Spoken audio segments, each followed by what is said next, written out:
Initially I began working with only, I thought of making just one tour of Gandhi.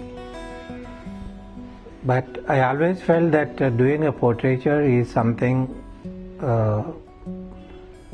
without knowing a person, without understanding a person, I may get features, but I'll never get the spirit in there.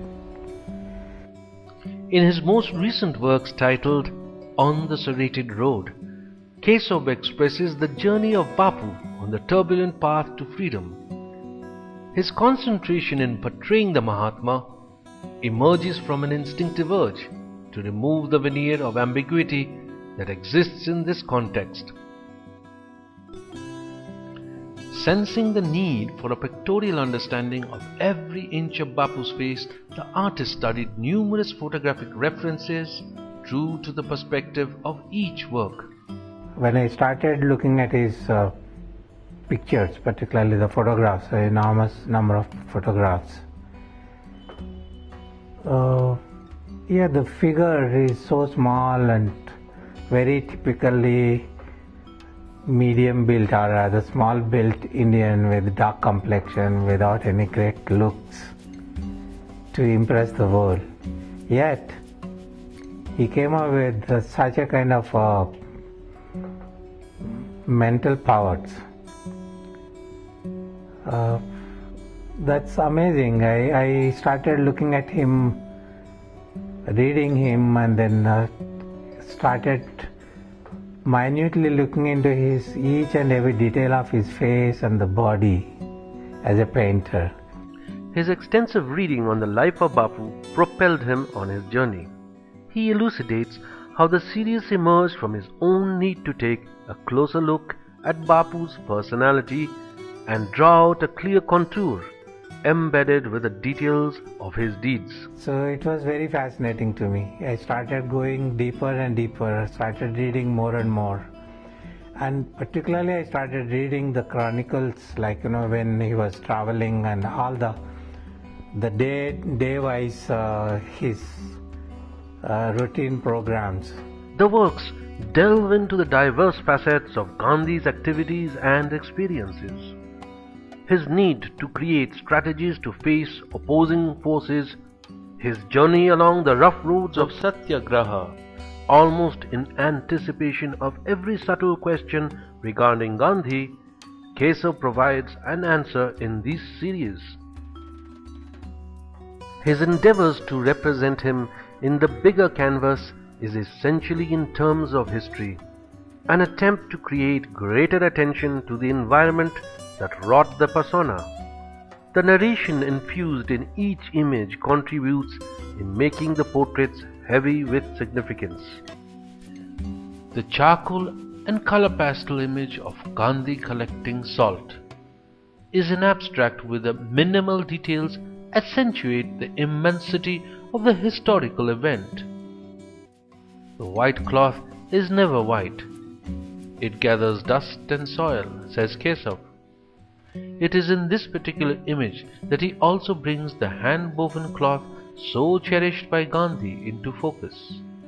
The mass activity of the yarn being spun into cloth or being touched 1,000,000 times reflects the identity of the Indian soil in its color and flavor, an aspect that is poignantly highlighted in the selection of the color palette.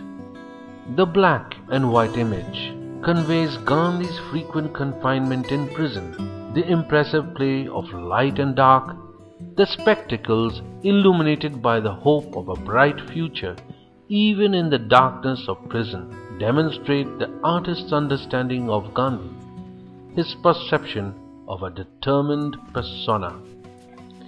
In one of the early works of the series, Gandhi is depicted in the stark whiteness of light against a background of faces rendered in depth. The sole intention of Kesav in presenting Gandhi against such a background is to draw the attention to the crowd that followed him. He comments, "To me he appeared to look exhausted as he continued the effort to convince people, the sleepless nights of reconciling the varying groups." Gandhi is expressed in changing shades of light and dark tones. decided by the artist's creative response to each composition. The tonal gradation is presented with a gentle sheen. Articulation of the image and its context matter to the artist. The distribution of black and white is often dramatic and overpowering. The artist's mastery and control of the twin medium of charcoal and pastel is conspicuous in the varied tonal range and the well-distributed white paper area kept pristine from the flying dark charcoal particles. In his own words, constantly my outlook in this series was to have a simple approach. Too many colors bring in too many complexities, and I did not want to lose the objective intensity.